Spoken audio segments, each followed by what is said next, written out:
This video is about solving a system of equations by a graphing calculator.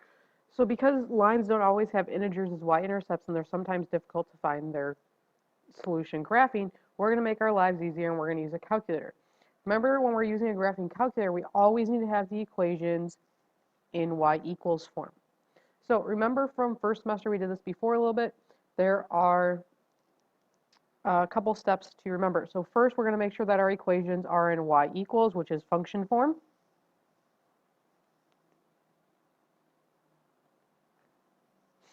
So we always want to have y equals, and then that's going to be our y1 and y2. We're going to put those in the calculator. We're going to graph and make sure it fits on our computer calculator screen, and then we're going to hit second trace calc, which is option 5, and we hit enter 3 times. So in the first problem, we have y equals negative 3 over 4x plus 4, and we have negative 2x minus y equals negative 7. So the first one's already in function form, y equals negative 3/4 x plus 4. The second equation, we need to solve for y first. So in order to solve for y, we're going to add 2x to both sides. So we get negative y equals 2x minus 7. And then because it's negative y, we always need to have a positive y, so we're going to divide by negative 1 everywhere.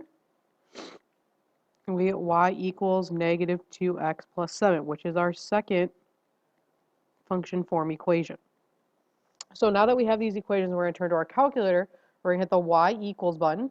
Remember, if you have things in your y equals already, you're going to clear them out. So just arrow over and hit clear. So y1 is going to be our first equation. Because there's a fraction, we need to use parentheses around the fraction. So we're going to do parentheses, negative 3 divided by 4, close parentheses. Then we need our x, which is on a diagonal from the second key, plus 4. Then we're going to arrow down to y2 and put in our second equation, so negative 2x plus 7. Then once we have that, we're going to graph. Now in this case, notice that my graph window is a little messed up, so I'm going to hit zoom 6 to reset my window. So now I have my equation with my two lines intersecting. So I'm going to draw a little picture to sketch what my graph looks like.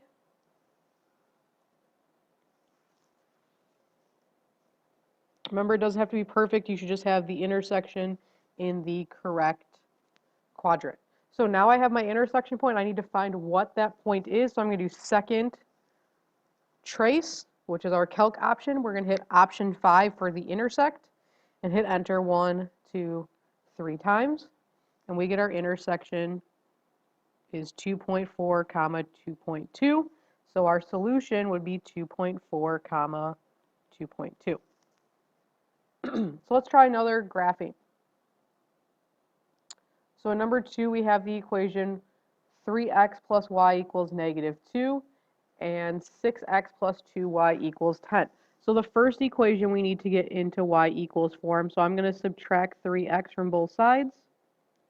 And I get y equals negative 3x minus 2. And then my second equation, I have 6x plus 2y equals 10. I need to solve for y. So my first step, I'm going to subtract 6x from both sides. 2y equals negative 6x plus 10. And I'm going to divide everything by 2. So y equals negative 3x plus 5. So we have y equals negative 3x plus 5. So in our calculator, we're going to hit y equals. And we're going to enter our equations. We have negative 3x minus 2 and negative 3x plus 5. We're going to hit graph. Notice that our lines are parallel. So in this case, all we have to do is draw our picture. And then remember what happens when we have parallel lines. So remember when we have parallel lines, they're never going to intersect. So in this case, we would have a no solution. So remember, this is one of our special cases.